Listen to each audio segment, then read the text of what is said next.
Falando um pouco do Amasa, foi um desafio muito grande, porque começa assim, foram 2 atores para interpretar a mesma história. E teve uma quebra no Amasa, porque o Diego, ele retratou da primeira à quarta fase, né? E eu entrei no final da quarta fase quando foi a passagem de tempo, né? Sim. E o Diego, se todos repararem, o Amasa, a história do Amasa, ele não é vilão. O Amasa, ele tem bagagens. As bagagens que fazem ele ser uma pessoa revoltada no aspecto de não aceitar a situação que ele vive ali. Que situação? Por exemplo, meu pai é um batalhador, o Rafael Sardão. Ele é um batalhador na série, ele trabalha, tudo, só que ele não consegue ter uma ascensão financeira. E isso, eu fico indignado. E aí que as pessoas podem começar a fazer uma ligação e perceberem mais pra frente, que vai acontecer, que eu não gravei ainda, a minha revolta com o Rei Saul. A minha revolta, por quê? Por que meu pai não consegue dar uma situação melhor financeira pra gente tudo? Por conta dos impostos que o rei Saul cobra, né? Então, vem essa crescente. Tanto que se vocês repararem, na primeira fase, né, antes de ter a mudança, o Diego não encostava no pai, não tem uma relação com o pai. Tem a relação com a mãe, de família afetiva. E aonde que ele encontra esse direcionamento para crescer na vida? Nas rinchas, nas batalhas, que aí, assim, eu cresço com Davi, né? Davi é meu tio, apesar de não parecer, mas Davi é meu tio.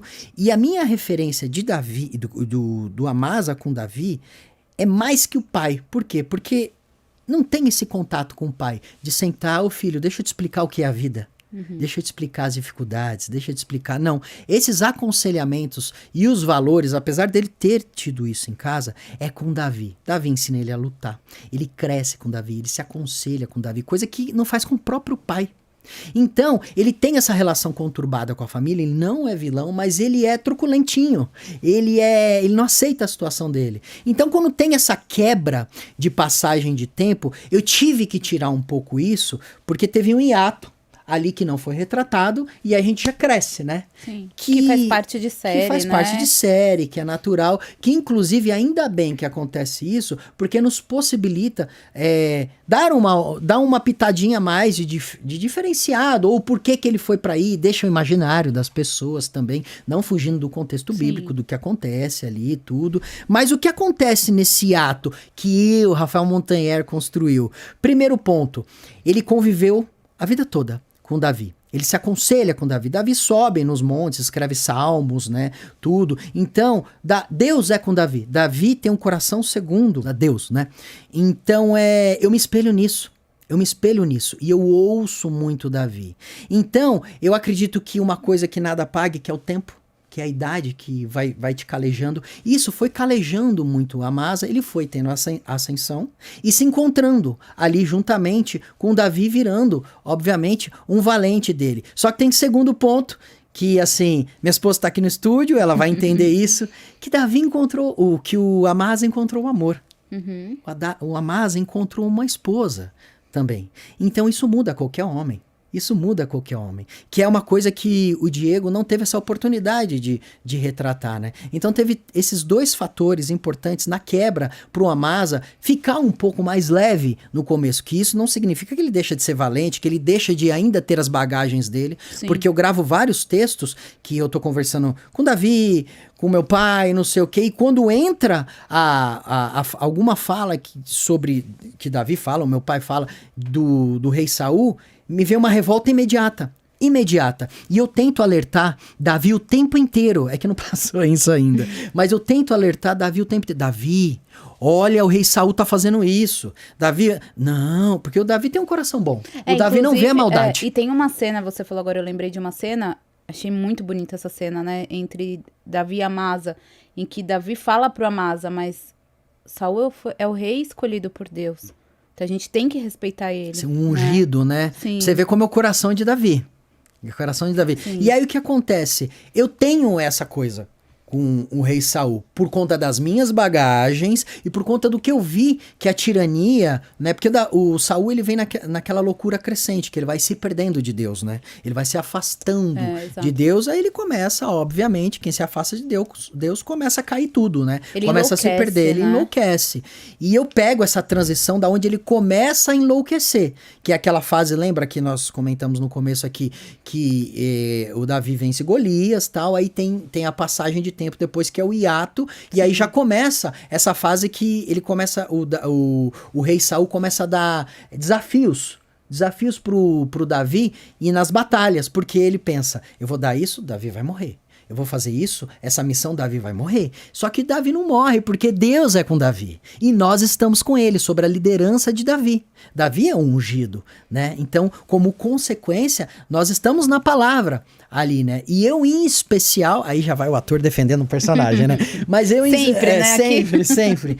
Mas eu, em especial... Mas o seu não é um vilão característico como o Aques, por exemplo, né? Não, mas olha, o meu não é vilão. O Augusto defendeu. Eu falei, Augusto, não acredito que você tá defendendo o Aques. Ele falou assim, eu tô tentando, mas tá difícil. Não, o meu não é vilão, porque assim, ele tem uma revolta só dentro dele, que não sei como vai ser no desenrolar da trama, como as autoras vão fazer, que de repente ele pode até meio que se retratar com o pai, especificamente em falas, em cenas, né? Porque implicitamente eu já fiz essa quebra.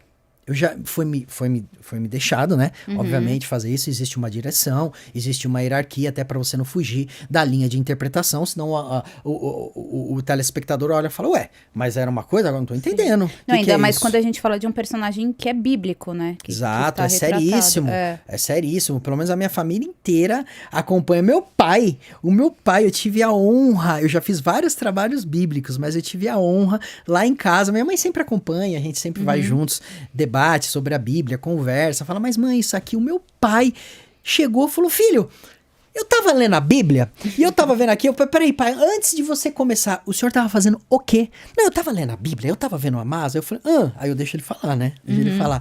E aqui, assim, seu personagem não é vilão, filho, você é injustiçado. Eu falei, que mais, pai? Eu não tô sabendo, imagina, já tinha estudado, né? Mas você deixa, né, falar pra criar essa atmosfera, que esse é o objetivo da nossa série.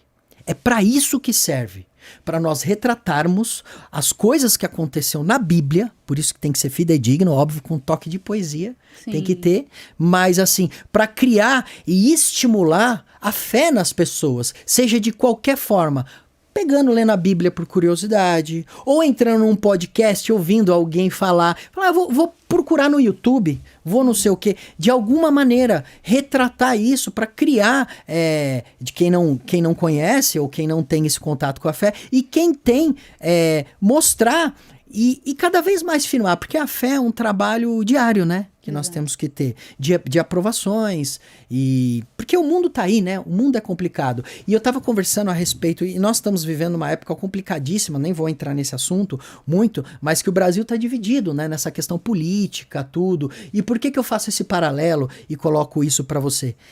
Como a nossa série é atual. Como a nossa série é atual. Em todos os aspectos, a palavra, ela nunca envelhece. Ela cada vez mais se prova que é fiel, que é atual, que está no nosso dia a dia. Por que eu tô falando isso? Você quer mais tramas e perdas, perdas e acertos e desvios políticos para poder do que a nossa série retrata? Que é a nossa realidade do Brasil hoje em dia. Então, se você pegar para dissecar, né, a nossa série em vários aspectos, pega um personagem, um núcleo aqui e tudo, a nossa série retrata do âmago do ser humano, em todas as questões. A questão, por exemplo, você vê a minha madrasta, a Zeruia, a injustiça que ela vive e ela não sabia. A história dela é linda, fortíssima. Quantas mulheres vivem isso? Quantas mulheres vivem esse trauma e não sabem por quê? Agora eu posso falar de mim. Quantas pessoas na vida carregam uma bagagem que não se resolveu ou que tem um trauma implícito, que aonde que isso é curado? Aonde que isso, essa ferida é amenizada, entendida, perdoada? É na palavra. E aonde que o meu personagem Amasa encontra isso? Com o contato com Davi que tem contato com Deus.